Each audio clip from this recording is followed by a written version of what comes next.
97.1, good to have you aboard on a Monday. Who says it's dead in sports? We got plenty of things to do. First of all, I want to say I am reassured.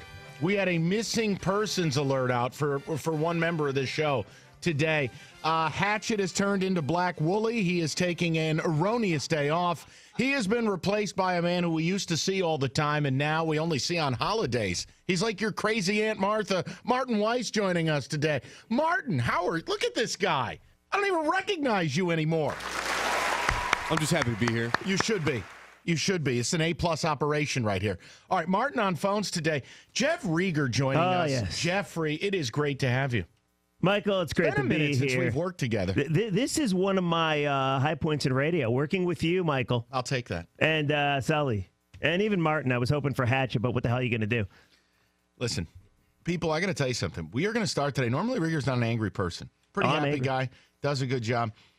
I'm going to turn this to Rieger to start because I don't have some grandiose monologue. I don't. But Rieger is so bothered by something that Ausmus did or didn't do that I want to turn it to him. Now, I'm going to tell you off the top, while I don't disagree with the principle behind what Rieger is saying, I disagree with the conclusion he comes to.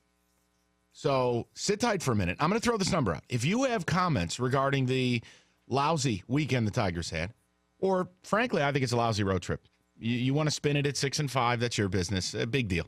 You beat Tampa Bay, and then against the two teams that were any good, you get your head kicked in. 248-539-9797. Before we do any grandiose at-the-break analysis, Rieger has to get this off his chest. I got to tell you, Mike, I appreciate the opportunity to do so. And, you know, it wasn't just one game. Ausmus was awful the entire series against the Blue Jays, but I do want to focus on one game, yesterday. So Anibal Sanchez is pitching, right? Bad move, but what are you going to do? He gives up a two-run single to Josh Toll, who hits 120. Worst player on their team. Right, yes. You're willing to just let it go if Anibal Sanchez can just allow 2 runs. He gets through the second, gets the 2 runs. The third, 2 runs. However, in the third, he gave up 3 singles, okay? Then to the fourth we go, Michael, and he gets the first guy, he gets the second guy, and then he gives up a walk and a single. So you're looking at first and second base, 2 outs, 2-0 game. The Tigers might actually still want to try in a 2-0 game. And Josh Donaldson, the reigning bleeping AL MVP at the plate. Donaldson, by the way, if you give a damn, is hitting .405 over the last 30 games. That's pretty good, right? I've heard that. He's got an OPS of 1,000 plus. All right, make your point. Okay, here's my point. For some reason or another, when you had your entire bullpen available, when you're not playing for another 4 days, Brad Ausmus allowed Anibal Sanchez to pitch to Josh Donaldson. He gives up a 3-run bomb, turns a 2-0 game to a 5-0 game, and that's ball game. That, to me, was not just the worst move of the weekend. That, to me, was not just the worst move from Ausmus I've ever seen. That, to me, was the worst move in Detroit sports history. No. Wait. Yes, it was. Okay. You name me a better Sully, or worse one. Shame on you, Sully, because in pre-show, I'll tell you, I feel ambushed by the two of you. You didn't tell me he was going with that. Oh, this is the worst move I've seen Ausmus make. Now, I was willing to have that conversation. Now, wait a second. Worst move in this city ever? In the history of Detroit sports, you can't name me a worse one. Worse than Sheed leaving Big Shot Bob. It's pretty bad. Worse than Marty taking the win. Pretty bad. Worse than Bobby Ross in the 2-point disaster in the desert. Pretty bad. Worse than Jim Caldwell preparing for that back and forth kind of thing. Dude, you cannot. You had your entire bullpen available. Right. You had Verlander available. Pass back and forth kind of thing. Thank you, Jimmy. Good to see you're here. Mike Pelfrey was available. Time out. Here's the problem, though. Now, I'll throw the number out. I will never tell you it was a good move. It wasn't.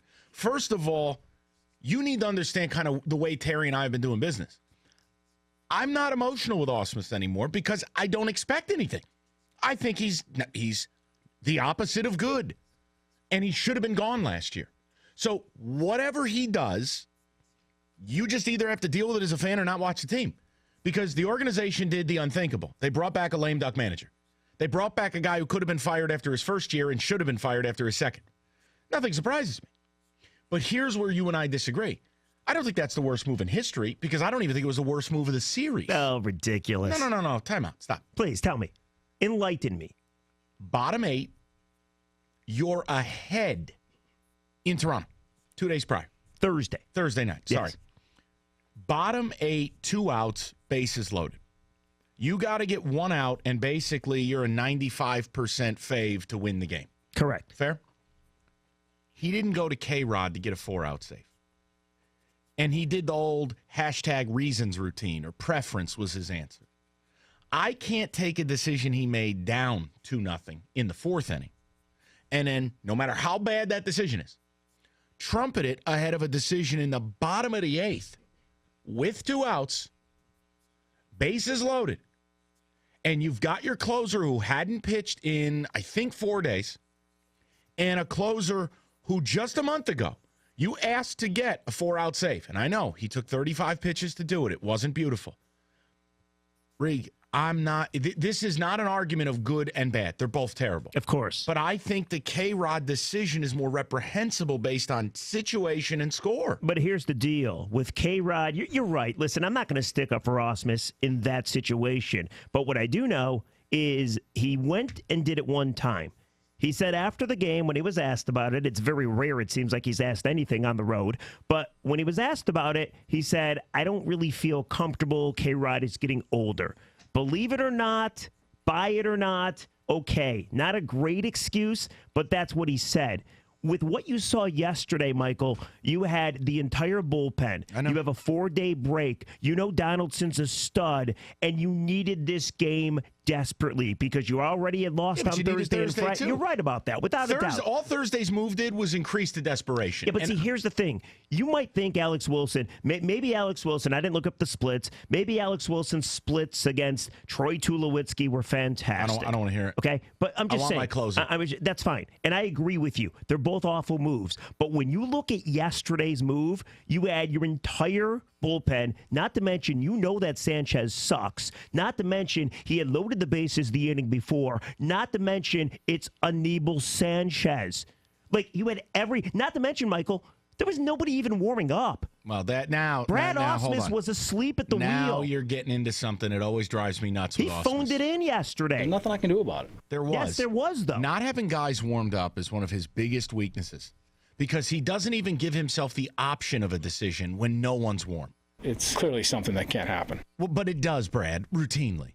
As a fan, you get upset by it. I used to, but then I gave up on you. I knew when I took this job that I probably was going to end up getting fired before I walked away from it. And that's very true, but not soon enough for any of us. I do love this. That's a punch in the gut. It shouldn't be. You're set for life. Relax. I played baseball a long time. I know you did. Now listen, here's the deal. Yes. I want to hear from the people on this. They'll agree with me. I'm not asking anyone to yell and scream. I'm not asking you to go cuckoo. But it's very simple. Which decision by Ausmus was more reprehensible this weekend? Not going to K-Rod for the 4-out save when you're winning a game in the bottom of the 8th? Or what Rieger said. You know Anibal Sanchez isn't any good. You know Sanchez basically have no chance to win when he pitches. What are they, 1-11 his last 12 starts as a team? Sure. Is that I don't number? know, but something like that. Bottom line, you're down 2-0, 4th inning. He had gotten in trouble the inning before, got out of it. Now you got a couple of ducks on the pond and the AL MVP coming up. And your whole team available. Let's not forget that part. Got to get him out of there. Probably go to, Bub Dillican, Tom Milliken, Bobby Mollican, whatever the kid's name is. You could have went to Verlander for crying out loud. Anybody. You have a 4-day break. Right. So the point is, Rieger's saying that yesterday he basically gave up on the game and allowed that thing to get out of control. Which move is worse? I can't get into the worst coaching decision in this city's history with yours because I don't even think it was the worst of the weekend.